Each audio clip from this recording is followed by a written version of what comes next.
¿Qué tal? Bienvenidos a Espacio Abierto. Hoy vamos a continuar analizando la actualidad ferrolana y para ello hoy nos acompaña el portavoz del Bloque Nacionalista galego, Iván Rivas. Muy buenas noches, Iván, y gracias por venir. Hola, muy buen día y gracias por convidarme. Entre los asuntos que hay que analizar son esos presupuestos presentados por la Xunta de cara a 2026.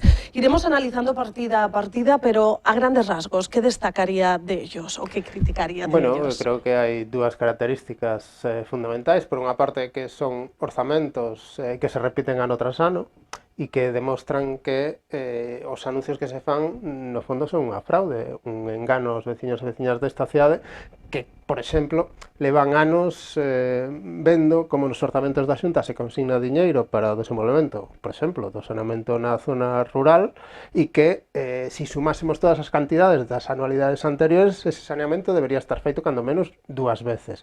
Creo que este é un exemplo de uns orzamentos que, no fondo, non deixan de ser propaganda política, un pouco seguindo o exemplo do que son os orzamentos municipais, non?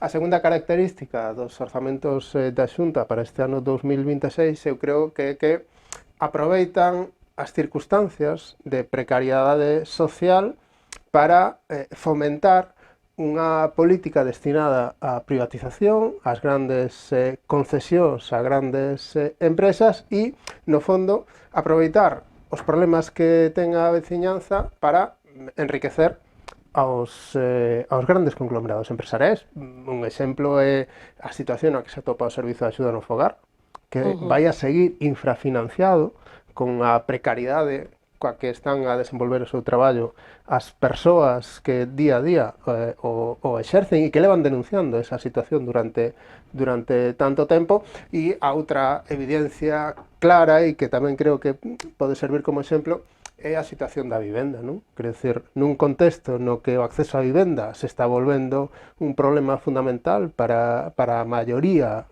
social, o Partido Popular o que está a propoñer é beneficios fiscais aos fondos Voitre, ás grandes constructoras e o desenvolvemento de grandes contratos de construcción nos cales, ademais, non existe un proxecto de creación de vivenda pública con carácter permanente e de prezos asequibles que revirta de maneira directa entre todos e todas nós. Por exemplo, do Sánchez Aguilera, creo que é moi obvio a este respecto, ¿no? Con respecto a esa descripción que hace, parece que el Bertón sí que reúne esos requisitos, mientras que el Sánchez Aguilera, eso sí que es cierto, no es así. De hecho, en esta mañana se han presentado diferentes mociones con respecto a la vivienda. Por un lado, el Partido Socialista dice de crear una empresa municipal de vivienda y también ustedes hablaban de lo que hacer en el Sánchez Aguilera. ¿Qué opina?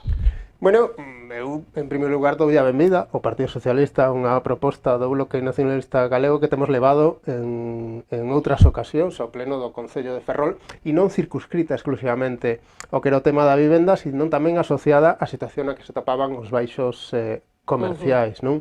Creo que é fundamental que no Concello de Ferrol poidamos facer da vivenda un dos elementos fundamentais de investimento público de cara ao futuro. E partindo de outra idea, que creo que enlaza coa proposta que estamos a facernos para este pleno municipal, e é que o esforzo económico que fagamos en este ámbito se destina á recuperación da vivenda que xa existe. Quer dicir, Ferrol é unha vivenda co 20% da vivenda paleira, nun estado e nunhas condicións da habitabilidade que condicionan moito a posibilidade de que se poida usar.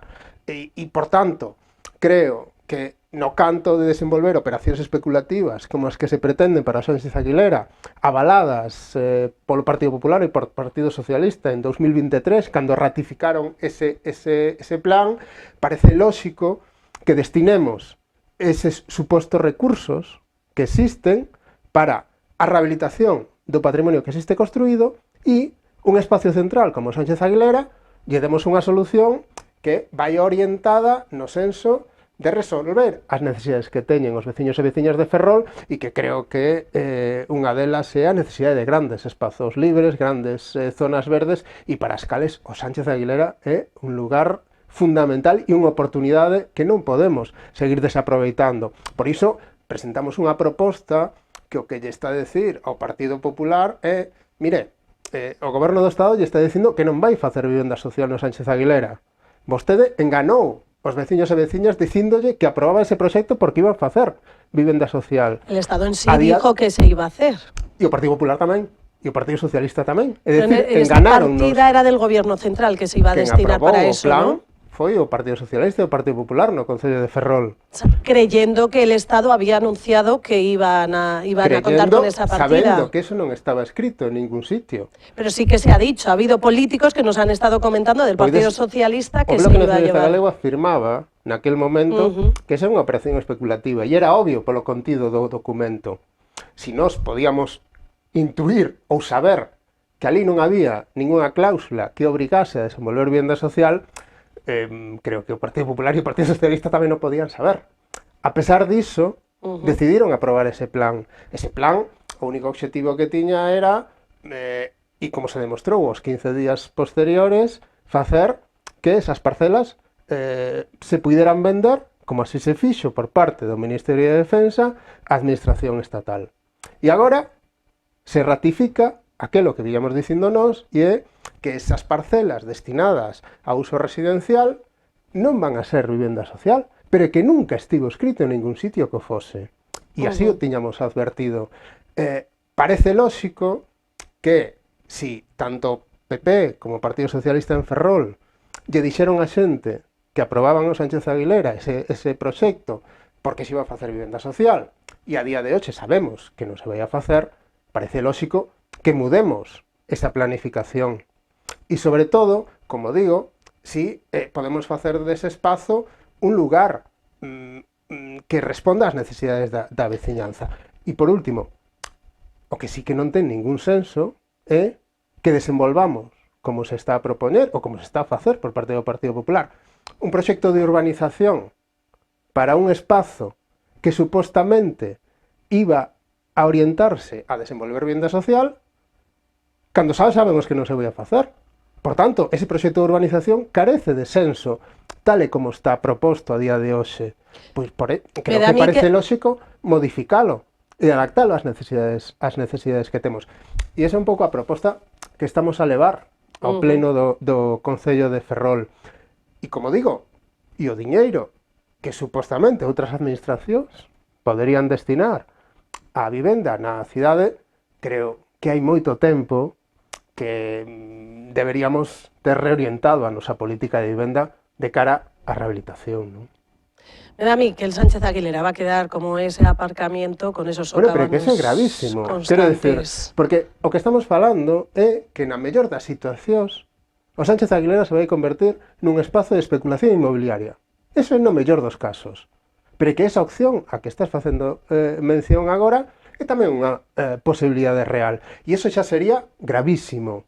Sería gravísimo que despois de ter hipotecado os veciños e veciñas desta cidade a través do convenio co Ministerio de Defensa e de convertir o Sánchez de Aguilera nunha especie de aparcadoiro improvisado, despois de todo iso e despois de que se tivese elevado a pleno e aprobado da maneira en que se tivo aprobado, agora aquelo se convirta nun deserto.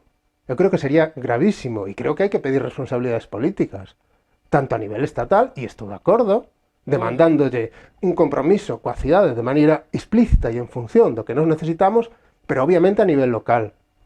O que non pode ser é que aquí se tomen decisións no pleno do Concello de Ferrol e que non pase nada, e que as consecuencias as teñamos que sufrir ao longo das décadas, porque estamos cunha previsión ou estamos nun proceso que levamos décadas intentando resolver, igual que a depuradora, igual que a xestión do lixo ou mesmo a relación coa autoridade portuaria, non?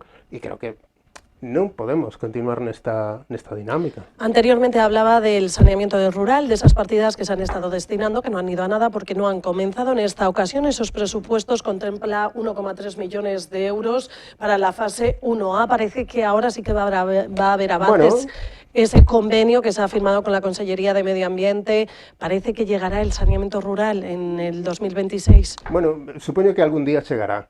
Non sei se no 2026 algún día chegará. Despois creo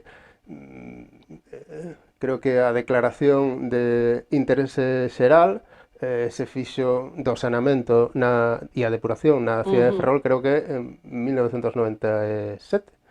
Co cal, que algún día chegará, despois de, bueno, casi 30 anos, pois non sei como calificalo, que si sei que esa dotación que aparece nestes orzamentos, como decía ao principio, podemos ya engadir a que había na do ano 2025, na de 2024, ou mesmo anuncio que se fixo por parte do alcalde desta cidade en 2019, do actual alcalde, cando era membro da oposición do Partido Popular, dicindo que había unha partida plurianual que permitiría rematar o saneamento de maneira inmediata. O mesmo alcalde que en 2014 asinou un protocolo para a xestión da depuradora, pola cal lle entregaba esa xestión á empresa Emafesa a cambio de que executase as obras do saneamento do rural que tiñan que estar rematadas en 2020.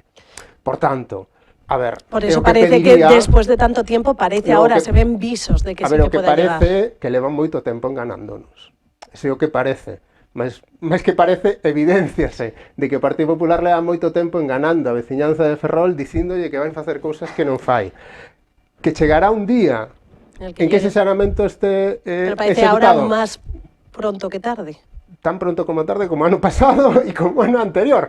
Eu que creo Yo soy optimista, parece que se van dando algún que outro paso. En outra cuestión... non creo que sea unha cuestión de optimismo, eu que creo que é un problema de credibilidade e de decirlle a xente a verdade. E se non vas facer o saneamento en 2025, en 2024, en 2023, desde 2014, non lle digas que vas facer. Dille que ou non tes recursos ou que a túa prioridade é outra.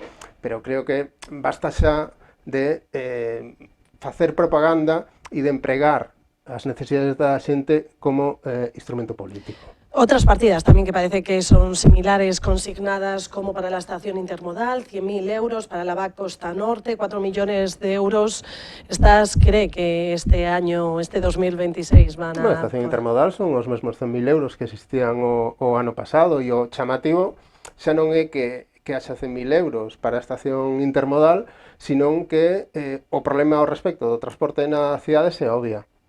E que os veciños e veciñas desta cidade teñan que facer colas nunha estación fantasma que moitas veces permanece pechada sin que por parte da administración responsable, que é a Xunta de Galiza, e o Concello de Ferrol como corresponsable da situación na que se atopa non se faga nada, pois evidencia tamén cales son as prioridades, porque se mantén unha concesión e un contrato que adxudicou a Xunta de Galiza no ano 2009 a unha empresa que non está resolvendo o problema e, por tanto, parece obvio que respecto ao transporte, máis que consignar 100.000 euros para un proxecto que o Partido Popular sabe que non se vai a facer, porque non existe nada que poida darnos unha idea de que en 2026 eses 100.000 euros van a investirse en algo no canto de resolver o problema do transporte, mellorando as condicións, incrementando os servizos, establecendo unha relación de coordinación entre o transporte interurbano, responsabilidade municipal,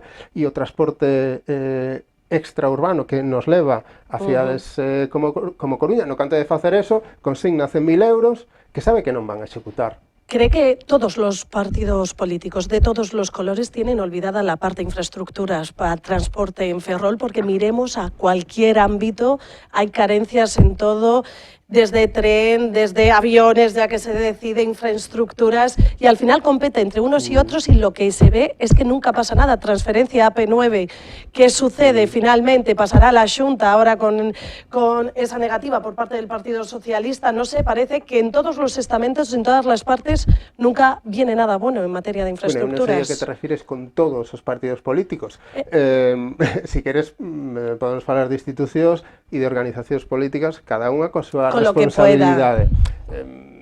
O que creo que se hai alguén que ten denunciado a situación das infraestructuras nesta cidade é o Bloque Nacionalista Galego, e levámoslo facendo de maneira reiterada. Pero todos os partidos lo denuncian, pero despois non se hace nada. Bueno, entiendo que todos os partidos non o denuncian.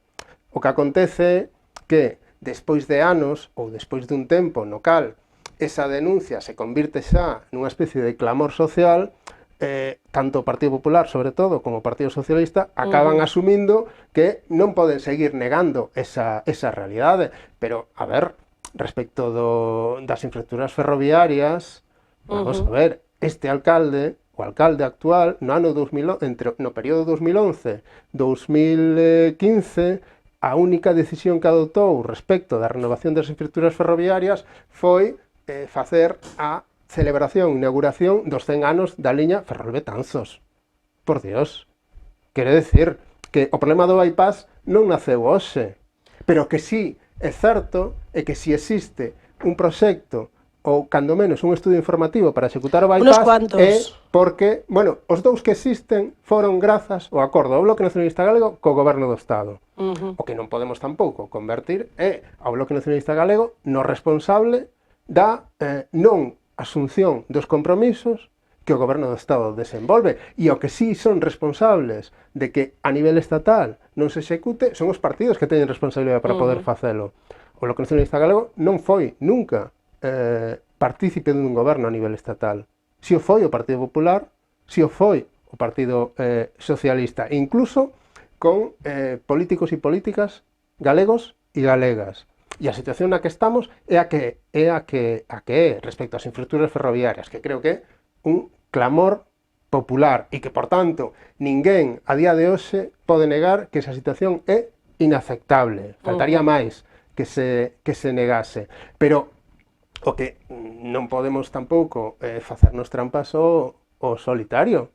E este é un problema de que a nivel estatal os partidos políticos, tanto o Partido Popular como o Partido Socialista, non toman as decisións que teñen que tomar porque no ámbito local nunca se lles exixiu. E nunca se lles exixiu de maneira clara e contundente. E isto acontece respecto ás infraestructuras ferroviarias, pero acontece respecto da AP9. A prórroga da AP9 aproba o Partido Popular.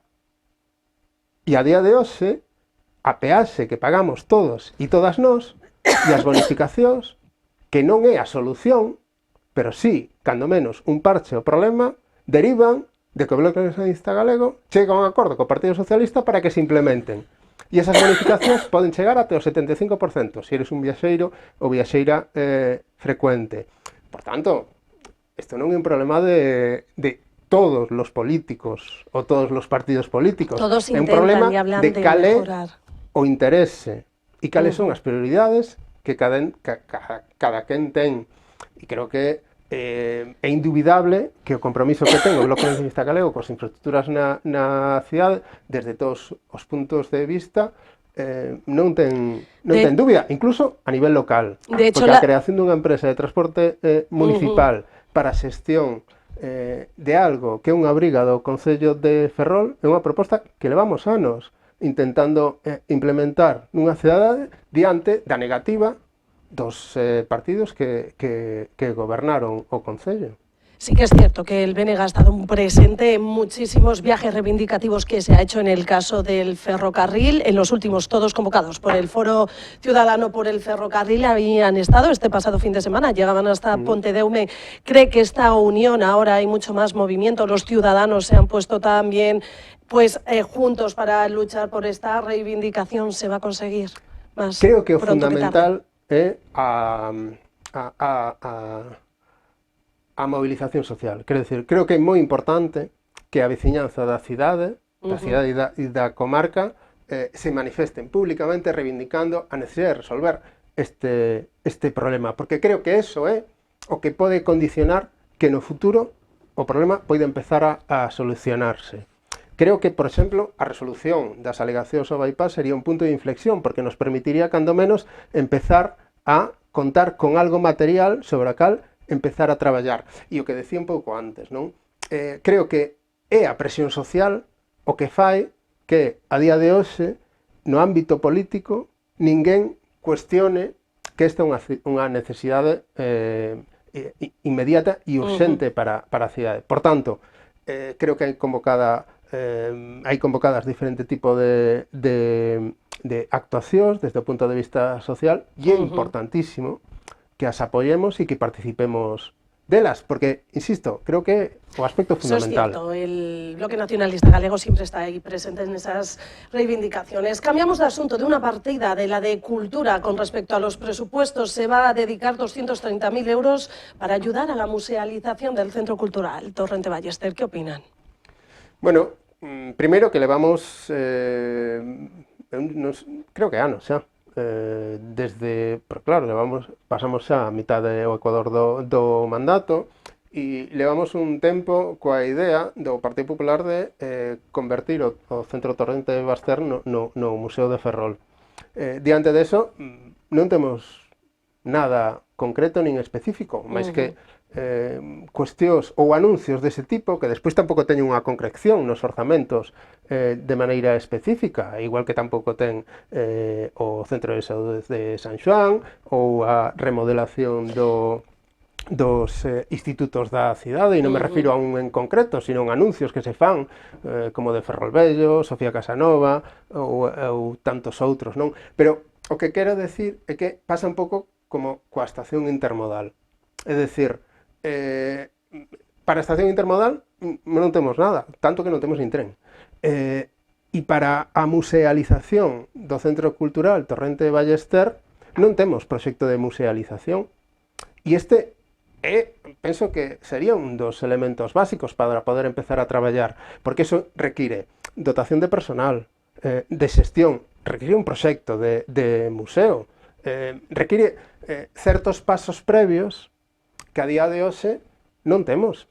E, por tanto, falar así, en abstracto, sin que haxa un traballo detrás que avale estas propostas, pois nos leva un pouco ao punto de inicio, non? E é que moitas destas propostas non deixan de ser anuncios orientados fundamentalmente a facer propaganda de carácter político, pero que despois, ano tras ano, vemos que no se efectivizan y no se concretan. Por otro lado, han sido críticos también en la política económica que lleva a cabo el Partido Popular, donde decían que pretende destinar el superávit presupuestario del pasado ejercicio para amortizar deuda. Bueno, non decimos nós, o aprobaron eles na Comisión de Facenda deste luns, non? E claro, a ver, eso o que provoca é que un concello que fundamentalmente ten tantas necesidades sen cubrir, e xa non vou entrar en ninguna de maneira específica, este non só aforrando ou cando menos non executando aqueles orzamentos que supostamente anuncia ano tras ano, sino que, ademais, ese diñeiro hai que destinalo ás entidades financeiras a amortizar débeda, non? Creo que isto que desde o ano 2012 impera nas administracións públicas, producto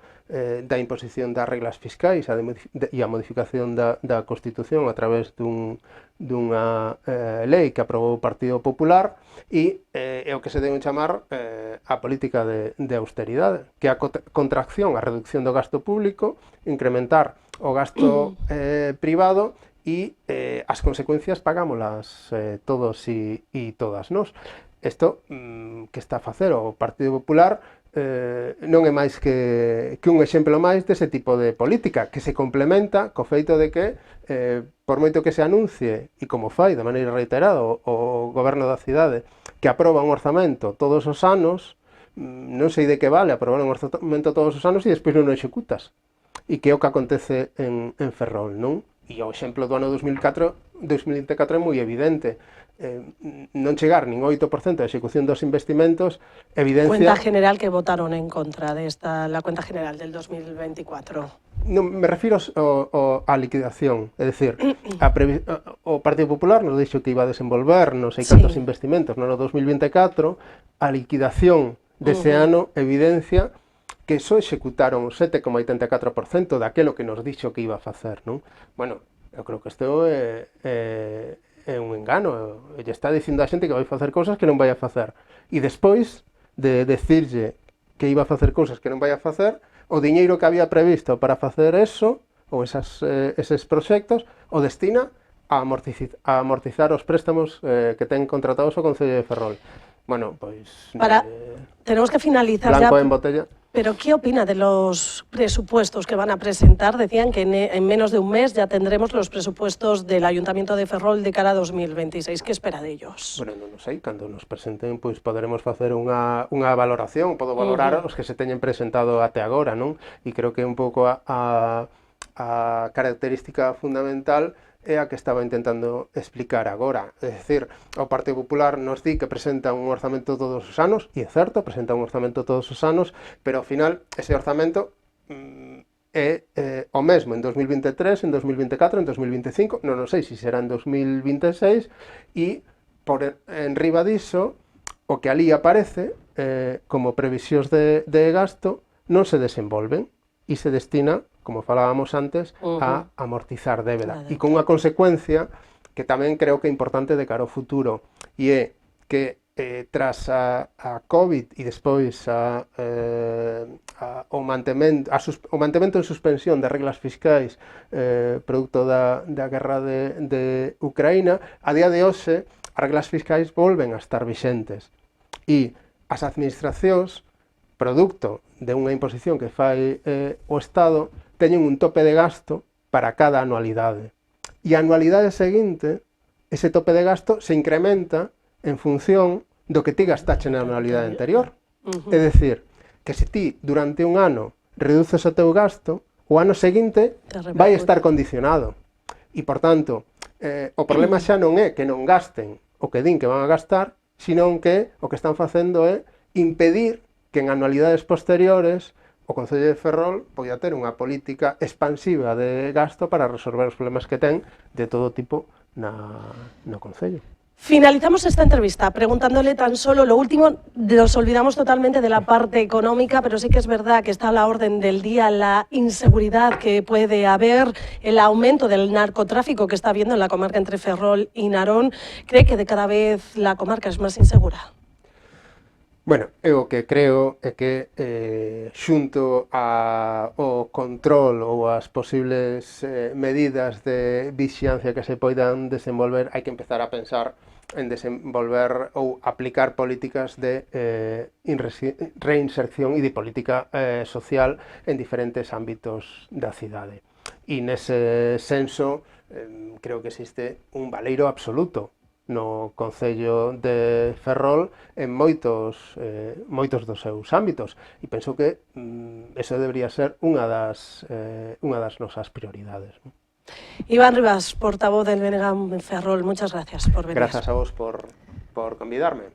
Y gracias también a todos ustedes por estar ahí al otro lado. Antes de finalizar, recordarles que pueden seguirnos a través de nuestra página web, en las redes sociales, en nuestro canal a la carta de YouTube o en la Radio Metro FM, en la 90.6. Que pasen una feliz noche.